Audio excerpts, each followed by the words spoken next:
Yes. The odds of being involved in a shark attack in America are 1 in 10 million. And for those of you who play the lottery, I don't, but the grand prize, the chances of winning the grand prize, the Powerball lottery, are 1 in 195,249,054.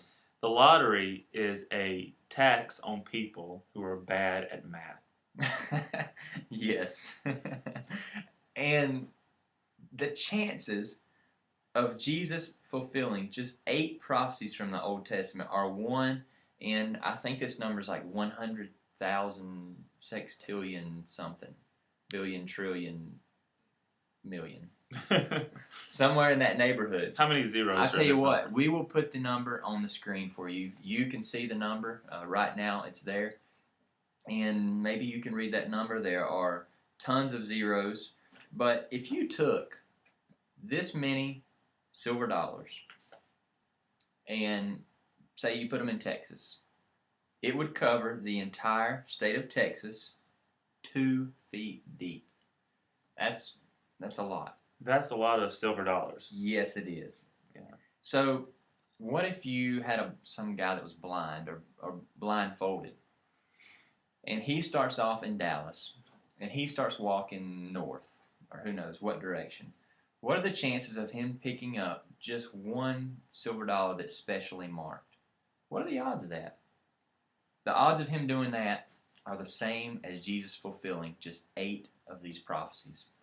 So, just to get an even more clear picture of just how much this number is, if you had received $1 million a day ever since the creation of the world, you would still only have just a little over half the amount of 100,000 trillion. And that is that number, by the way, 100,000 trillion. That's a lot of trillions. Yes, it is. That's 100,000 of them. 100,000 trillion. You have a better chance of lining every single person in the world up. That's about 7 billion people. And guessing one random person's first, middle, and last name than Jesus did of fulfilling 8 of these prophecies. Think about it. That's pretty impressive. Over 300 of them. 300. But yet just 8 is still astronomical odds. But yet he did it. And to prove that he was the Messiah, exactly. Of course. And God, it's so neat how God revealed all these prophecies to these prophets in the time of the Old Testament. They wrote them down. And then in the New Testament, Jesus fulfills every single one of them. Not just, he didn't leave 2 or 3 out. All of them. So this proves that Jesus was, in fact, the Son of God. He was, in fact, the Messiah. But what blows my mind is that people still deny the fact that Jesus was the Son of God. Even people in that day, these Jewish leaders who knew the Old Testament. I mean, some of them probably had the Old Testament. Some of them probably had the Old Testament memorized. And they knew what it said, but yet Jesus kind of fulfilled these prophecies, and they still refused to believe. That's what blows my mind. They saw it. They were able to witness him in his ministry, in his life. And they still did not believe that he was the Son of God. And they crucified him for blasphemy. Jesus was God in the flesh, and Jesus said that. The Jewish leaders did not like it. The Pharisees and the Sadducees. By the way, do you know what Sadducees were? Sadducee. They were sad. They didn't know Jesus, so they were sad. You see. Right. They didn't like Jesus, so they crucified him because he said that he was God.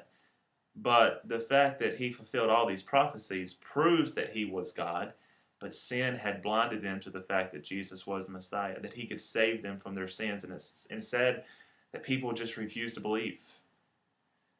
Exactly right. So why did God have Jesus fulfill over 300 prophecies? Why not just 1 or 2? Or why did God create 70 sextillion stars? That's a lot. That's a lot of zeros, like 16 of them, I think. Why did God do this? Well, you know why I think he did it?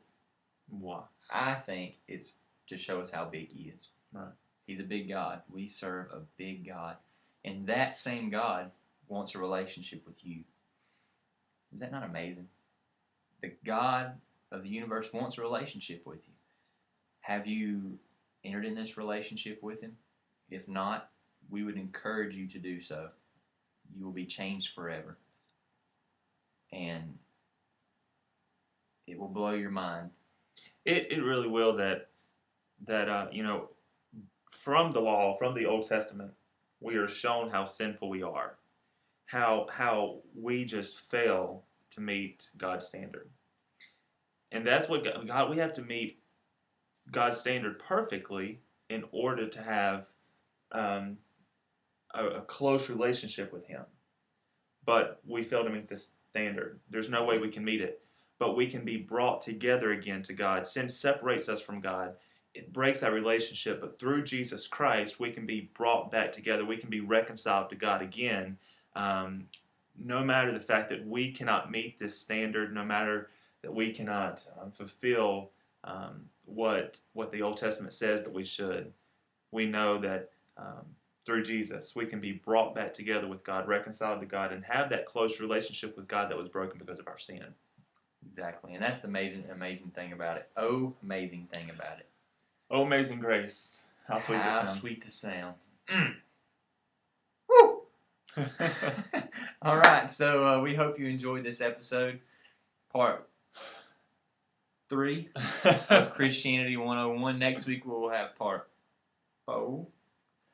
We hope you'll join us. Next week we'll be looking at what happened in between the Old Testament and the New Testament, because there was a gap in time there. Right. Was God just silent during that time? You'll have to join us next week to find out. But until then, hope you enjoy this episode. Keep inviting your friends. Yeah. 600. Not quite. 343 people as of this morning. And so that's quite a bit. But we're hoping for maybe at least 7 more by next week. Yeah. 350. 350. That's our goal for next week. So invite your friends to join. Tell them about it. Yeah, tell them about it. That's a good thing. And in the meantime, keep eating your mac and cheese. Yes. It's time to go home. I'm pretty cold here in Antarctica. And it's been a fun trip. It has been a fun trip, but I'm ready to get back to Elton. I am too. Just slightly warmer weather. Yes. A little rainy, but slightly warmer. So, the plane is waiting. Our private jet. And it says Thursdays with Kevin and Steven on the side. Yes. In big, bright letters. So, see ya. Bye.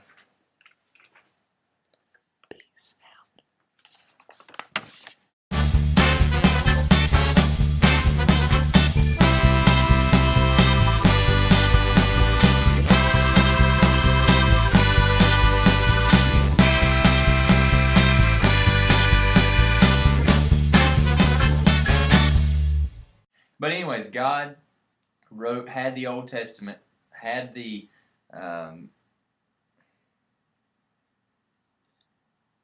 Commandments. Sorry. You're supposed to help me I out. don't know where you're going.